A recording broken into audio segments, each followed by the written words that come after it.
tugira amahoro y'Imana.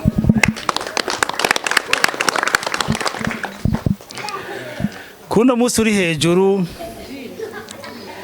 disara yatewe iteka na Fondation Patrick Ngoga. Dushimire kwanza Imana yabarongoye ikabashikana mu kigo cyacu.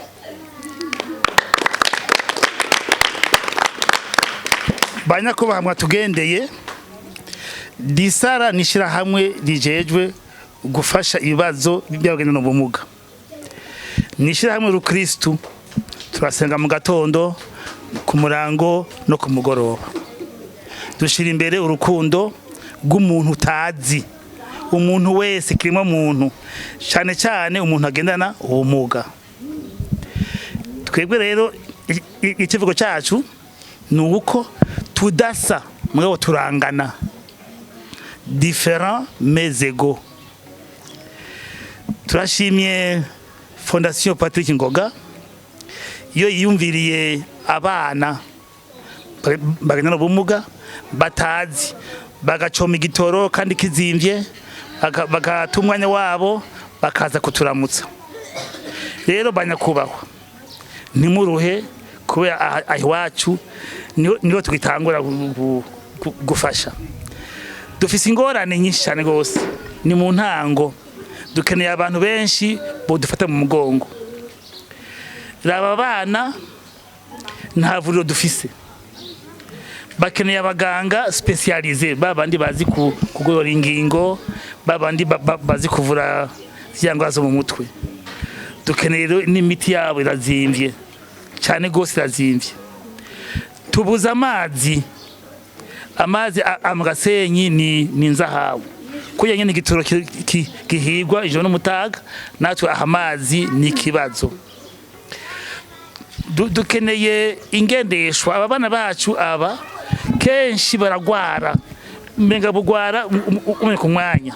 Rero kugira ngo tubuvuze kwa muganga byatugora kubushikanayo, kandi ko buza mu gatondo abavyeyi bako kubazana mu mvura birabagora, mbere benshi bakabasivye kubera ubunebwe. Dusavye rero abagira neza, mwe muri abambere n'abandi amashengero, dusavye abavuka komine n'abavuka intara n'abandi bose bafise umutima mwiza ko boza kudufasha bakagiteza imbere. Iki kigo cyacu gifise abana 50. Abana 50 bagendana ubumuga baza mu gatondo kubera abavyeyi nabo bashobore kwiruka kurondera ration y'imiryango. Aho kwirigwa buganiye mu mazu, twashimye kubazana aha kugira ngo abavyeyi nabo baronke ukuntu boza guca ingero. N'abana 50 bose bagendana ubumuga, bamwe bagwaye mu ubumuga bwo mu mutwe, abandi mu maguru, abandi mu maboko. Mwabatoye gute aba bana kugira mwegeranye abana 50? Ubuhinga mwakoje kugira mu batore mu bandi, mbega rusasuma yarabaye? Twagize rusansuma umuhana ku muhana, mugabo byatugora dutumako abafise abana bose kugira babazane. Abatumbiye akamo bakabazana barenga 1,140. Rero icyo 1,140 twakimo kwanza 50 tubona ko babaye cyane, nibo dufise nka mu kigo. Yego.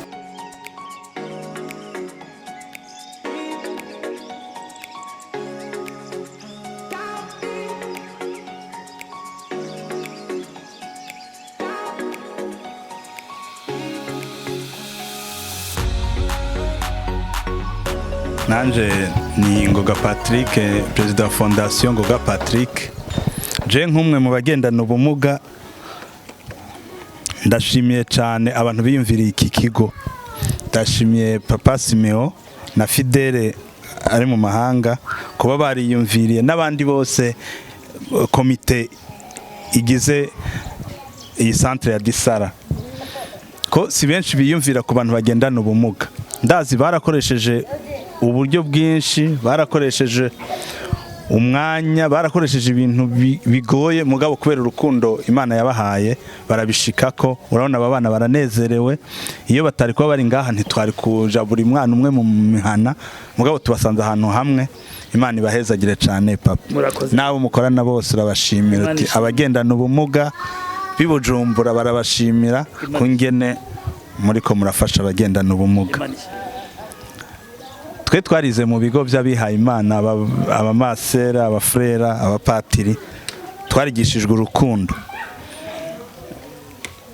cyane cyane tugahera kuri bagenzi bacu bagendana ubumuga. Aha rero twe tuba tunezerewe cyane, tuba dufise umunezero ntangere wo kubashimira. Kandi hama twe twari twabyutse tubagendera, twagize icyo Imana yadushoboje nicyo twashikanye, harimo ibiharage, umuceri, amasabune yo kumesurira abana, n'amakaye n'amakaramu, bekiye, chaise roulante. Nibyo twashobojwe kubashikanira, mu byakire bivuye ku mutima w'urukundo. Kwari ukubashimira rero, shimira n'umwe mu bahuza bikorwa dukorana abashe kuba yagira muri byinshi bishoboka, abandanirize ko. Murakoze cyane. Nanje nitwa François Xavier Ndaruzaniye, nkaba shinzwe gushikiriza ibikorwa bikorwa na Fondation Ngoga Patrick. Nkaba ubwa mbere nanje nagomba nshime cyane ibikorwa byiza n'ukuri mukorera muri iki kigo. Twese byadukoze ku mutima. Jewe ubwanje ku gatwe kanje ntabwo nari nibaza ko iyo tugiye tuza gusanga abana nk'aba, abana bafise ubumuga butandukanye bw'umubiri nk'uko. Je byankoze ku mutima, numvise imbabazi nyinshi. Twebwe turabavyeyi, turazi icari cyo kugira umwana agendana ubumuga.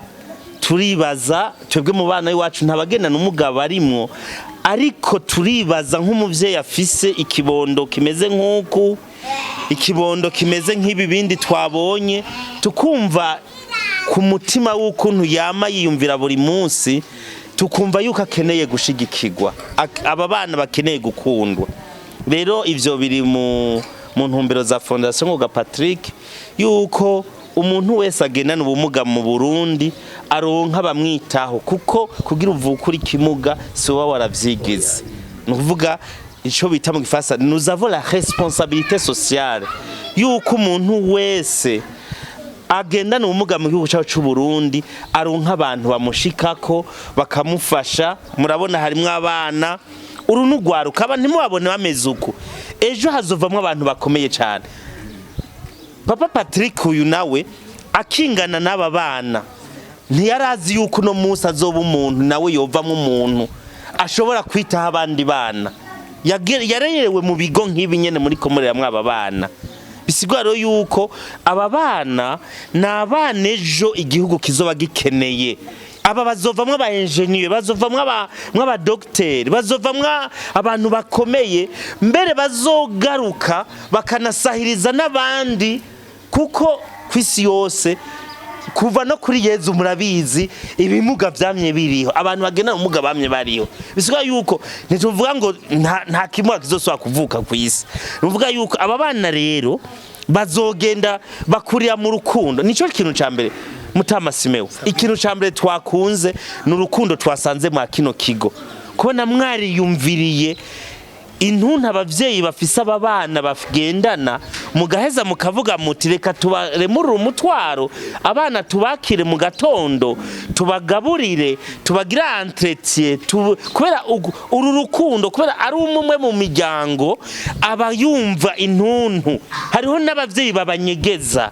Rero kubona mwarashoboye gushika mu miryango abana bakaza ngaha, daboro bakabona ko bafise ababakunda, ni ikintu ciza. Rero nubwo perezida ahejeje kuvuga ko ari byo twabagemuriye, turazi ko bidakwiye. Ni geste, kimwe bita mu Gifaransa geste, ni ikimenyetso c'umutima w'urukundo. Sino twashaka rero tuce tuboneraho aha turi imbere y'abamenyesha makuru twashaka tuce tuboneraho dutera kamo inzego z'igihugu zitandukanye duha tubona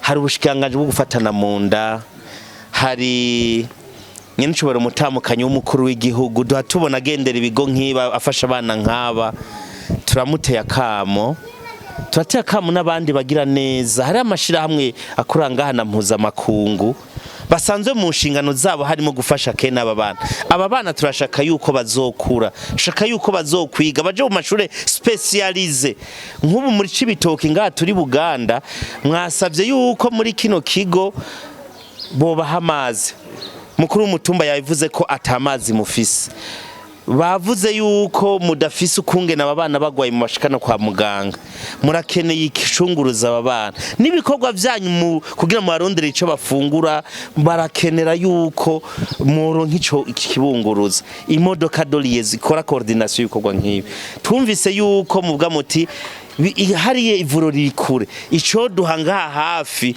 hakaba hariho nivuriro ryofasha rero turateye akamo umuntu wese aza gukorwa ko ku mutima n'aba bana ukuntu umuntu wese ashaka ineza y'ibibondo yuko yoshika muri kino kigo ca Disara kiri Hegamoto kiri muri Buganda komine Buganda zone Gasenyi kigwati ya kabiri murahumvise turasavye n'ukuri umuntu wese afise umutima w'ikigojewe nakoze yo ku mutima ndavye abana bari nga mona hariho n'abadahaguruka baticara nabonye harimwo n'abatazi kuvuga bafise ubumuga butandukanye atari gusa physique n'ubumuga psychomoteur turasavye rero abantu bose bashoboye kugico bafasha bazoze bace mu makanda natwe twaciyemwo kugira ngo nukuri saba bonyene 50 tubwiye baringa mwavuze yuko igihe mwagira rusasuma mwasanze barenga 1,100 murumva yuko birakeneye tarakenewe rero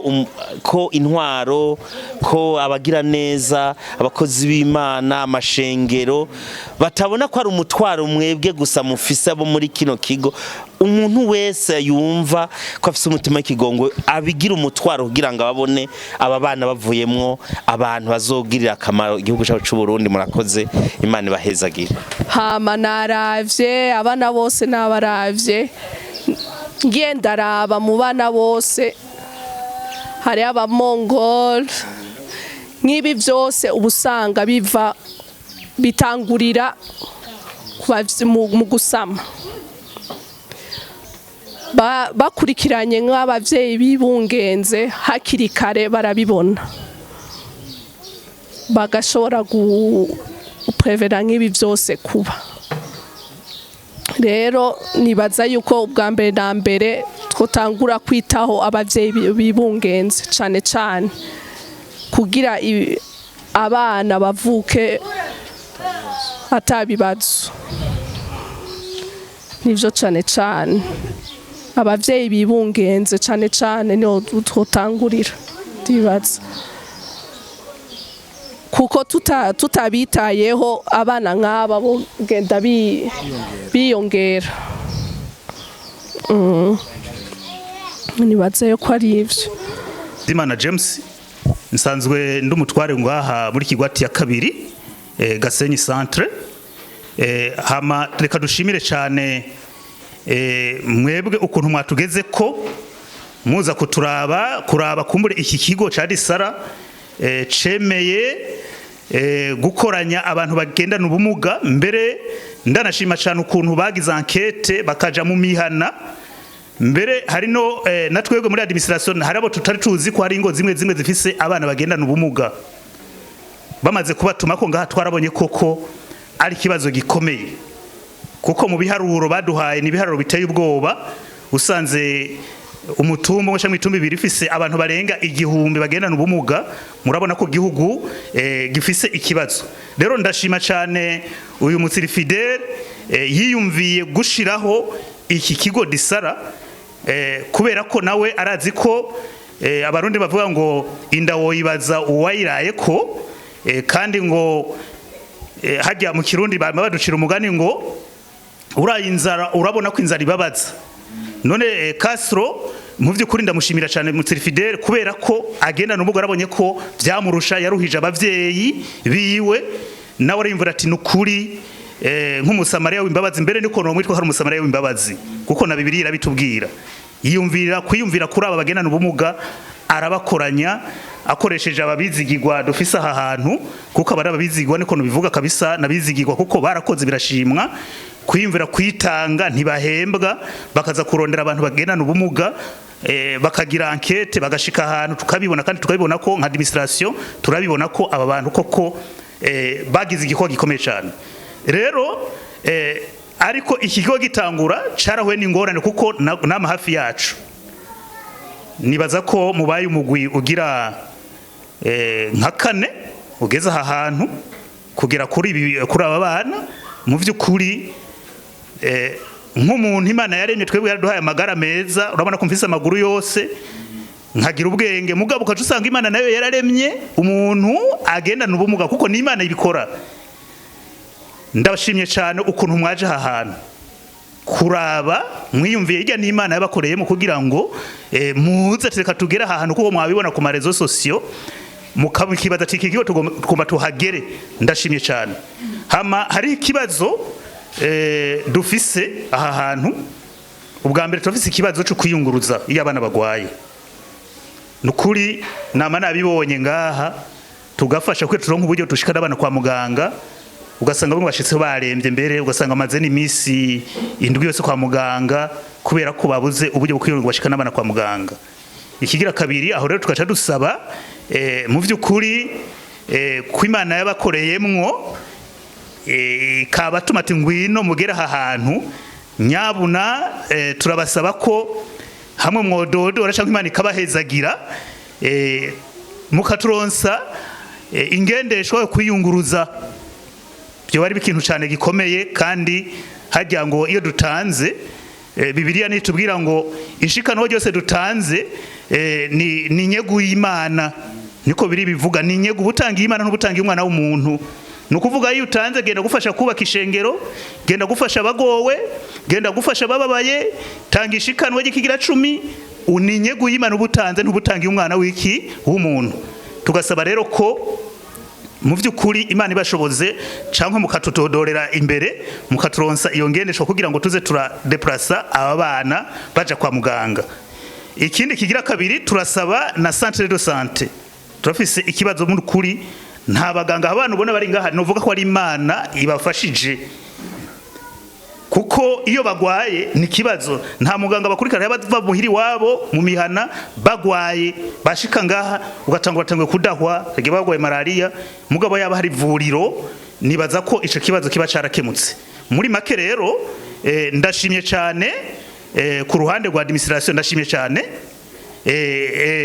ntararangiza hari n'ikibazo kijanye n'amazi murakoze cyane amazi nukuri ubu hageze ubu muciho nibindi ndazi ko aba bazirutse mukaburana mwatumye abadarise mukaburana kugira ngo amazi azi ashika aha hantu ukaca usanga amazi mbere sa amazi meza n'amazi yo mu mugezi sa amazi meza n'amazi atemba ari imicafu bigaca bituma gukoresha indya mbere zigata n'isura agacera utesha umuceri ugasanga umuceri wataye isura kubera ko amazi ari mabi ico kibazo turagifise mu by'ukuri bikenewe ko dufashwa tukaronka amazi ari permana kugira ngo aba bana bakurikiranwe kugira ngo isuku ryabo n'amagara meza yabo abe meza murakoze ndabashimiye ukuntu numvise umushiki wacu mu by'ukuri n'Imana yamukoresheje novuga ari Imana yamukoresheje kandi Imana imuhezagire kandi ngenda muhaye isomo riri muri Yesaya 43 niba usenga udasenga mugabo ndabivuga 43 umurongo wa 19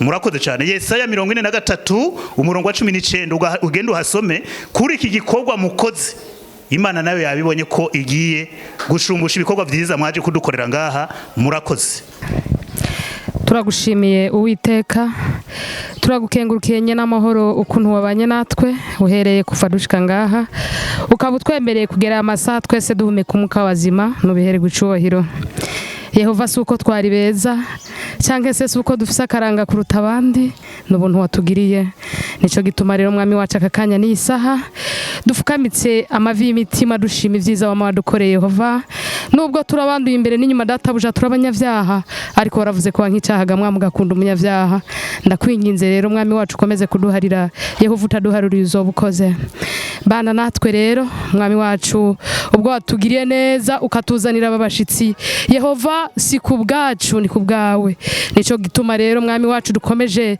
kugusaba mwami gukomeze mwami wacu kudodora hirya no hino kugira ngo aba bana bashobore kubaho databuja uzobukoze kuko mwami wacu ukubameze nabo bari bakeneye kuba nk'abandi ariko databuja sibo bavyigize ni ku bugombe bwawe nico gituma rero mwami wacu tubasabira mwami wacu ngo bagirire neza eka ababona aba bana bose mwami ube babakore ku mutima maze udodore hirya no hino bakomeze kuronka ubufasha Yehova uzobukoze maze nabo babeho nkuko natwe tubayeho mwami wacu uzobukoze Yehova ukomeze guhezagira aba bantu mwami wacu wagiriye neza bakaba bashitse hano ubwo bagiye gusubira mu macumbi yabo databuja ujane nabo mwami wacu ubarongore mu nzira bagiye gucamwo ubarinde satani n'abadayimoni biwe ubarinde amasanganya haturuka hose mwami maze bashika amahoro uzobukoze Yehova nivyo dusaba